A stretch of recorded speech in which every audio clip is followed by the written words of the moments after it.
Deep within the forests and wooded areas of the Northwest lives a creature that roams the woods. Many know the legend of Bigfoot, but who or what exactly is this creature, and what is the story behind the legend? Where did he originate from? Find out more in tonight's episode of the Faith and Mystery Files.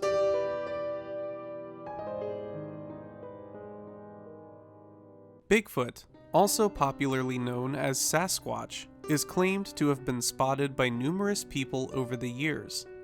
Many believe that Bigfoot was first discovered in 1958. However, this is not the case. One of the earliest recorded discoveries of Bigfoot was in 1811. On January 7, 1811, British explorer and surveyor David Thompson traveled with a team he had assembled around Jasper, Alberta. He was preparing to survey a land or a divide near the Athabasca River. After encountering an unexpected detour, Thompson decided on a new route to follow. As he and his team got closer to an area called Whirlpool River, they found something strange. Near the mouth of the river, they found an unidentified set of footprints. Thompson wrote about his experience later that day. Continuing our journey in the afternoon, we came on the track of a large animal, the snow about 6 inches deep on the ice. I measured it. 4 large toes, each of 4 measures in length. To each a short claw. The ball of the foot sunk 3 inches lower than the toes. The hinder part of the foot did not mark well. The length, 14 inches by 8 inches in breadth. Walking from north to south and having passed about 6 hours. He went on to further state that the men with him thought it was a small mammoth, while he himself thought it was a type of grizzly bear. However, after thinking about it for several hours, he realized that neither a bear nor a small mammoth could have those types of short claw marks, and the shape of the feet didn't match as well. About 40 years later, he remembered other details that he hadn't paid too much attention to until afterward. He remembered that he and his team had actually seen a large hairy animal about 100 yards ahead of them. Several of the men wanted to hunt it, yet many of them decided not to bother with it, as they were unsure of what the creature was and needed to finish surveying the land. He also described the creature as very large and like some monster bear, from what they could tell. It was in 1958 when the term Bigfoot was coined. A writer by the name of Andrew Genzoli wrote an article in the Humboldt Times about a man in California who supposedly found prints of a big-footed creature. On August 27, 1958, a man named Jerry Cruz left his home to go to work at Wallace Brothers Logging Company. His job was driving a D8 cat logging tractor for 2 different companies, the other being the Granite Logging Company. He parked near his bulldozer and got ready to begin work.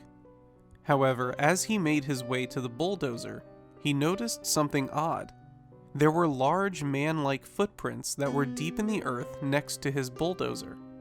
He wondered if it was a prank, so instead of getting started on work, he got back in his car and drove to tell the foreman, Wilbur Wallace, what he found. News spread quickly among the logging company, so much so that a lot of the workers stopped what they were doing to check out the footprints. Crew had a reputation for being an honest man that was involved in the local church and community. If he said he saw something, they believed him. After seeing the prints, several men came forward with their own stories of unusual things they had seen while working. One of the men said that similar footprints had recently been seen at another logging site, while another mentioned that only a year earlier, a 450-pound diesel drum had gone missing with similar footprints left in the ground as well. It was later found in a nearby ravine as though the barrel had been tossed. After talking about it for a little while, the men eventually went back to work. However, Wilbur asked his team to let him know if any more strange things occurred. It is there that the men referred to the creature that made those footprints and was the cause of those other incidences as Bigfoot. In this case, Bigfoot is 2 separate words. Later that same year, another set of footprints were found. There were also rumors that several items had gone missing during a short period of time, so much so that Jerry Crew decided to locate the creature once and for all. This time, Crew traced the outline of the prints and asked a local taxidermist, Bob Titmus, to make a plaster of the prints.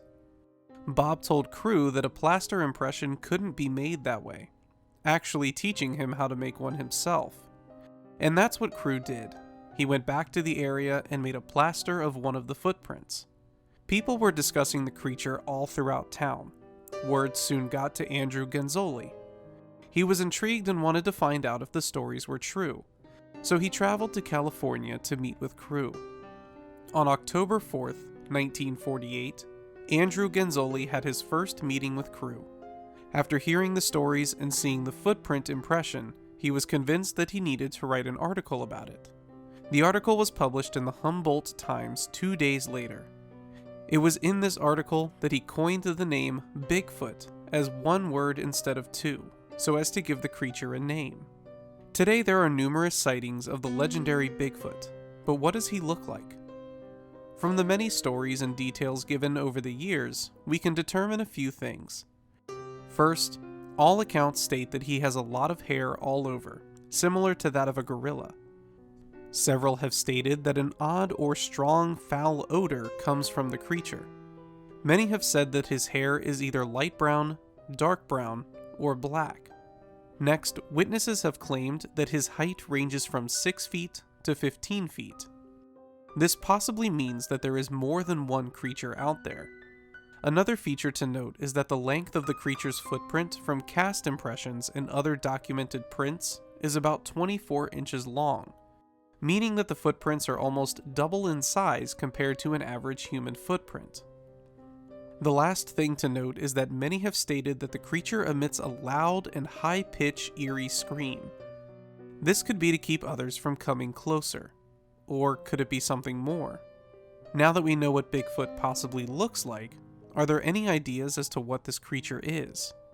There are theories that state he could be an unidentified animal, possibly a type of large gorilla or bear. One hypothesis states that it is a type of ape that was once considered extinct, the Gigantopithecus blacki. These creatures, also known as giganto, are similar to that of a yeti. They are huge animals in the ape family, known to be up to 10 feet tall. However, it is said that there have been no known archaeological finds to support that any giganto has been in the North American area at all. Some even believe that Bigfoot could be a type of alien, but it wouldn't make that much sense, since it seems that Bigfoot's mannerisms are more similar to that of an animal than an alien or demonic creature. No one has claimed to be injured or harmed by seeing Bigfoot, only frightened. There are others that think that the legend of Bigfoot is a complete myth, since there is no conclusive evidence of Bigfoot being real. Many believe that every story told about Bigfoot is a lie, a ploy to gain fame or recognition, possibly even a prank. Some even point to the fact that the 1967 video of the supposed Bigfoot is a man in a costume. Then we have a fourth theory that is more difficult to disprove. What if Bigfoot is actually a human being? The term Sasquatch is actually a word derived from the Salish word Sasquatch, which means wild man or hairy man.